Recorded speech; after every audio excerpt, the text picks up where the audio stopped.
बिस्मिल्लाहिर्रहमानिर्रहीम। अस्सलाम वालेकुम guys, welcome back to new video.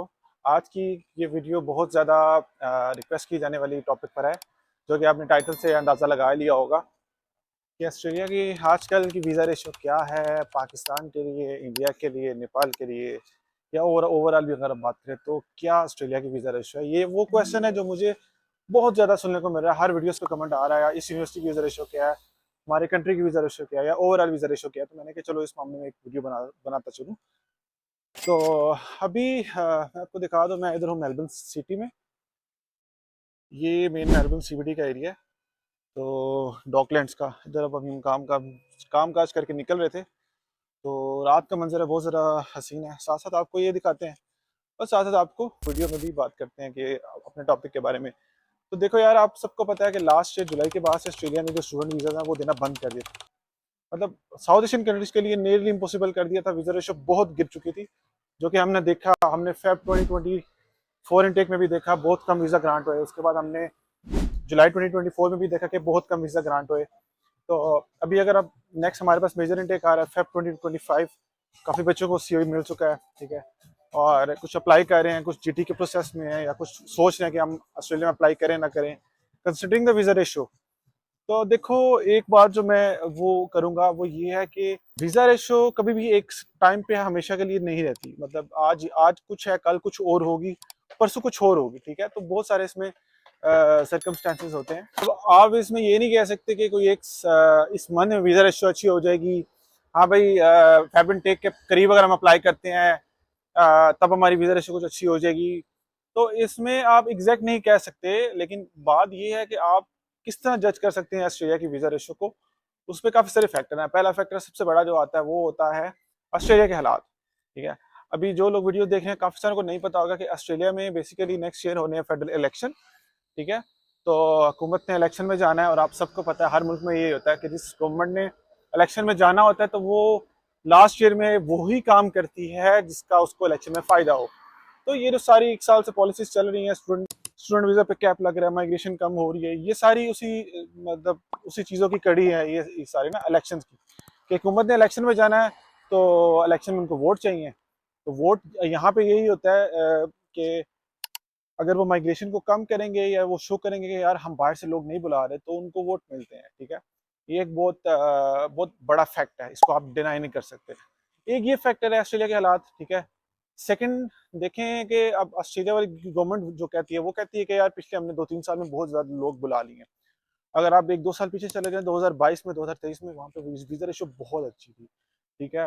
अन्य वाह वीजा मिल रहे थे। बट अब चूंकि उन्होंने पिछले 2 साल में इतने ज्यादा लोग बुला लिए हैं, तो यहाँ के गवर्नमेंट और यहाँ की पॉलिसीज ऐसी वो बनाते हैं कि उन पर लोड ना पड़े। वो ये नहीं चाहते कि वो लोग ज़्यादा बुला ले और उन लोगों को फैसिलिटेट करने के लिए उनके पास कोई ऑप्शन ना हो, फैसिलिटीज़ हो कि वो उन लोगों को प्रोवाइड कर सके, ठीक है। तो एक ये फैक्टर भी आ जाता है कि जिसकी वजह से जो ऑस्ट्रेलियन गवर्नमेंट है वो अपने डिसीजन लेती है, ठीक है। और उसके बाद सेकंड बात करते हैं कि आप किस कंट्री से अप्लाई कर रहे हैं। ये बहुत बहुत ज़्यादा मैटर करता है। एक बच्चा चाइना से अप्लाई कर रहा है, एक बच्चा साउथ एशिया से, पाकिस्तान, इंडिया से अप्लाई कर रहा है। तो अगर एक वीज़ा अफसर के पास दो केसेस हों कि हाँ भाई आपने चाइना के स्टूडेंट को वीज़ा देना है या आपने पाकिस्तान के स्टूडेंट को वीज़ा देना है, ठीक है। तो अगर उनको कंसिडर करें तो ऑब्वियसली बात है कि उन्होंने जो चाइना के स्टूडेंट्स होंगे उसको वो प्रेफरेंस देंगे। उसके रीज़न है, सबसे बड़ा रीज़न है, वो रीज़न ये है कि जो चाइना की इकोनॉमी है वो बहुत पावरफुल है। चाइनीज स्टूडेंट यहाँ पर आते हैं, तो वो पहली बात है बड़ी बड़ी यूनिवर्सिटीज़ में आते हैं, वो यूनिवर्सिटीज़ में ही रहते हैं, ठीक है। वो फिर यहाँ पे सिटी में रहते हैं, यहाँ की जो अकोमोडेशन की यहाँ पे जो कंपनीज है वहाँ पे रहती हैं, ठीक है। तो वो मतलब अपने खुद भी आते हैं, अपने साथ पैसा भी लेकर आते हैं और यहीं पे इन्वेस्ट करी जाते हैं, ठीक है। सबसे बड़ा फैक्टर होता है। और बाकी अगर हम पाकिस्तान इंडिया की बात करें, यहाँ से बच्चे आते हैं, ठीक है। काफ़ी सारे बच्चे होते हैं यहाँ आके कोर्स चेंज कर लेते हैं, ठीक है। अब यूनिवर्सिटी में वो आया है, 15-16 हज़ार डॉलर उसकी फीस है, ठीक है। तो बाद में आके वो चेंज कर लेता है, तो वो यूनिवर्सिटी की सीट तो गई ना। बट अगर कंसिडरिंग हम चाइनीज स्टूडेंट को देखें, वो आएगा, वो वहीं पे टिकेगा। उसने यहाँ पे पहले सेमेस्टर में 16,000 दिए, वो सेकंड में भी देगा, ठीक है। तो मतलब वो बाहर से पैसा मंगा मंगा कर, वो तो चाइनीज स्टूडेंट तो ऐसे वो काम ही नहीं करते यहाँ पे, ठीक है। वो उनका सब कुछ बाहर से आता है, तो वो हुकूमत के लिए तो फायदा ना कि यार बाहर से पैसा आ रहा है और ऑस्ट्रेलिया में लग रहा है, ठीक है। तो कंट्री मैटर्स, ठीक है। और तीसरा जो एक वो मेन फैक्टर होता है, मतलब वो भी एक तीनों फैक्टर्स में से एक वो भी एक बहुत इंपॉर्टेंट फैक्टर है, वो है स्टूडेंट की प्रोफाइल। तीसरा जो फैक्टर होता है, ठीक है, अभी थोड़ा सा आपको मैं वो तीसरा फैक्टर एक्सप्लेन करने से पहले थोड़ा सा आपको नज़ारा दिखा दूँ, बड़ा खूबसूरत है मंजर। तो ये जी मेलबर्न में डॉकलैंड्स का एरिया है, ठीक है। आप देख सकते हैं कितना खूबसूरत मंजर है, आसमान को आप देखें इतना क्लियर स्काई है। वीडियो में भी आपको शायद आइडिया हो रहा है ना कि कितना इस टाइम विजिबल है आसमान ना हमें। ये मतलब उस तरह से इतनी तारीखी रात की जिस तरह अमूमन होती है हमारे कंट्रीज में।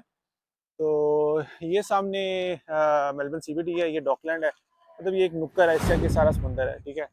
तो इस तरह से ये एक पार्क सा बना हुआ है, ये भी सामने बिल्डिंग्स वगैरह बनी, काफ़ी सारे ऑफिसेज हैं कॉर्पोरेट यहाँ पे, ठीक है।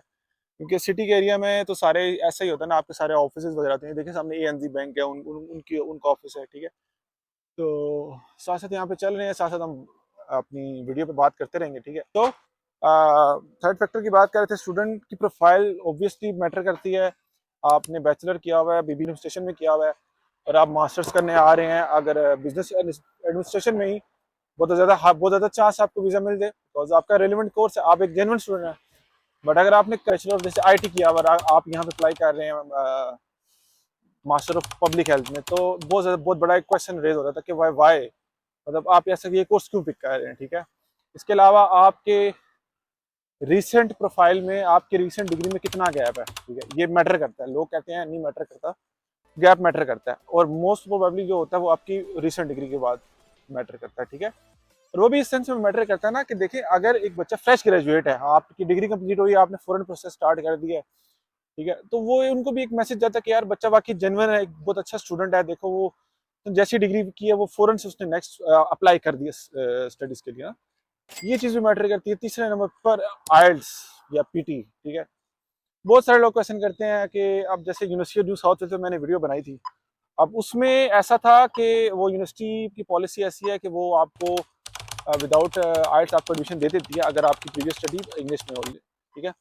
लेकिन देखो यार, ऑस्ट्रेलिया इंग्लिश स्पीकिंग कंट्री है, कनाडा इंग्लिश स्पीकिंग कंट्री है, और भी बहुत सारी इंग्लिश स्पीकिंग कंट्री हैं।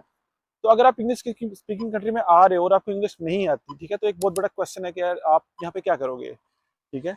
तो लिहाजा जिन लोगों की इंग्लिश वीक है उनको चाहिए कि यार अपनी इंग्लिश इंप्रूव करें। इंग्लिश मैटर करती है, जितना ज़्यादा आपकी अच्छा स्कोर होगा इंग्लिश के टेस्ट में, उतने ज़्यादा चांस हो गए हैं कि आपका जो एक प्रोफाइल का जो इम्प्रेशन है वो बहुत अच्छा होकर जाएगा वीज़ा ऑफिसर के आगे, ठीक है। तो इसलिए इंग्लिश मैटर करती है। अगर आप अवॉइड कर रहे हैं तो अवॉइड ना करें। अगर आप ऑस्ट्रेलिया में स्टूडेंट वीज़ा अप्लाई करना चाहते हैं तो अभी से आपका सबसे ज़्यादा पहला काम है वो आइल्स है। आइल्स या पीटी जो मर्जी दे दें आपको, ठीक है। बहुत सारे लोग ये भी क्वेश्चन करते हैं, तो मैं ये कहूँगा यार जो आपको ठीक लगता है वो दे दें। मैंने आइल्स को मुझे सही लगा था, मैंने दे दिया था। बहुत सारे लोगों को पीटी लगता है तो वो फिर पीटी दे दें, ठीक है। तो एक और चीज़ भी वही है कि आपका जो सीओई आपको इशू होता है, तो सीओई के ऊपर एक तो आपकी फीस लिखी होती है, ट्यूशन फीस आपने कितनी पे की है, कितनी आपने करनी है। मेरे बैकग्राउंड में अगर आप लोग देख लीजिए, मोनाश कॉलेज है सामने, ठीक है, इसका भी बड़ा अच्छा नाम है, ठीक है। मोनाश यूनिवर्सिटी का भी नाम है, उनका कॉलेज है यहाँ पे, उनके डिप्लोमास वगैरह सारे करवाते हैं, ठीक है। ये भी मेन सिटी में बना हुआ है, ठीक है। तो सीओई की बात कर रहे थे। सीओई जो आपका होता है उसमें आपकी टोटल फीस लिखी होती है, आपने कितनी पे की है वो लिखी होती है, और इसके साथ आपके आइल्स का स्कोर लिखा होता है। बहुत सारे लोगों को ये बात नहीं पता, लेकिन आपका जो सीओई है अगर आप उसको देखें गौर से तो उसके आपका लिखा होगा, आइल्स है तो उसका स्कोर आगे लिखा होगा, पीटी है तो उसका स्कोर लिखा होगा। लिहाजा आइल्स को, इंग्लिश को सीरियस लें, और आप जितना रिजल्ट ले सकते हैं अच्छा लें। और आई थिंक सो यही मेन फैक्टर्स हैं जो कि आपके वीज़ा को इम्पैक्ट करते हैं, ठीक है। तो कंसिडरिंग द करंट सिचुएशन, अभी अभी तो ऐसी ऐसी पॉलिसीज है ना कि बहुत कम वीज़ा ग्रांट हो रहे हैं साउथ एशियन कंट्रीज। मैं जो भी बात करूंगा मैं वो साउथ एशियन की बात करूंगा, क्योंकि मैंने पहले भी बात की, जो चाइनीज स्टूडेंट्स हैं उन पर सारी चीज़ें एप्लीकेबल नहीं होती। आज भी चाइनीज स्टूडेंट आ रहे हैं, उनकी वीज़ा रेशो पहले भी 90% से ज़्यादा थी, अब भी 90% से ज़्यादा है। जो मेन सारा मसला बना है वो Pakistani students, Nepali students, Indian students, इनका बना है, ठीक है।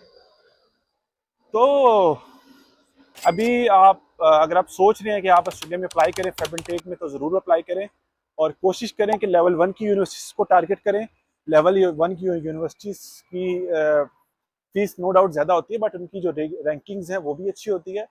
और और बहुत ज़्यादा चांस है कि आपको वीज़ा मिल जाए अगर आप लेवल 1 यूनिवर्सिटी में अप्लाई करते हैं एज़ कम्पेयर टू आप लेवल 2 यूनिवर्सिटी में अप्लाई करें। ठीक है, तो फर्स्ट प्रायोरिटी आपकी यही होनी चाहिए, लेवल 1 में अप्लाई करें, वहाँ पे आपका एडमिशन हो जाए।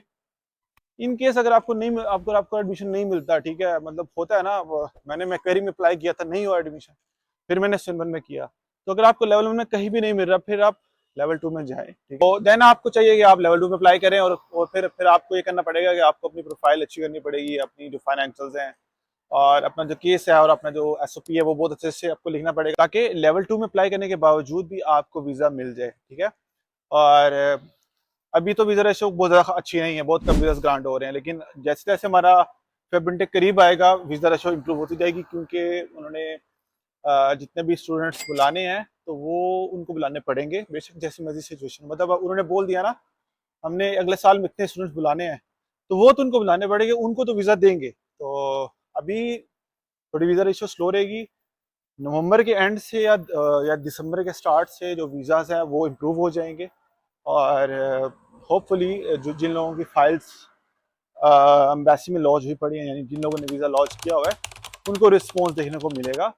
तो लिहाजा तो यहीं पे ख़त्म करते हैं, और अगर आप अभी सोच रहे हैं अब आपने अप्लाई करना है या नहीं करना, तो ज़्यादा सोचें ना, क्योंकि आपकी प्रोफाइल में गैप आ जाएगा अगर आप ज़्यादा डिले करेंगे। फ़ौरन से पहले अप्लाई करें, आप कोशिश करें रेलिवेंट कोर्स और लेवल 1 यूनिवर्सिटी, ये दो चीज़ें अपने माइंड में रखें, और अपने केस को जारी रखें। ठीक है, अल्लाह ताला का नाम लेकर बिस्मिल्लाह पढ़ के, और कोई भी क्वेश्चन है, कोई भी आपकी क्यूरी है, ठीक है, नीचे कमेंट में लिखते हैं, और आप मुझे इंस्टाग्राम पे भी रीच आउट कर सकते हैं, जट इन ऑस्ट्रेलिया के नाम से इंस्टाग्राम का अकाउंट है। और अगर वीडियो पसंद आएगी तो वीडियो को लाइक करें, चैनल को सब्सक्राइब करें, दोस्तों के साथ शेयर करें। ठीक है, और आपसे मुलाकात होती है इंशाल्लाह अगली वीडियो में। अल्लाह हाफ़िज़।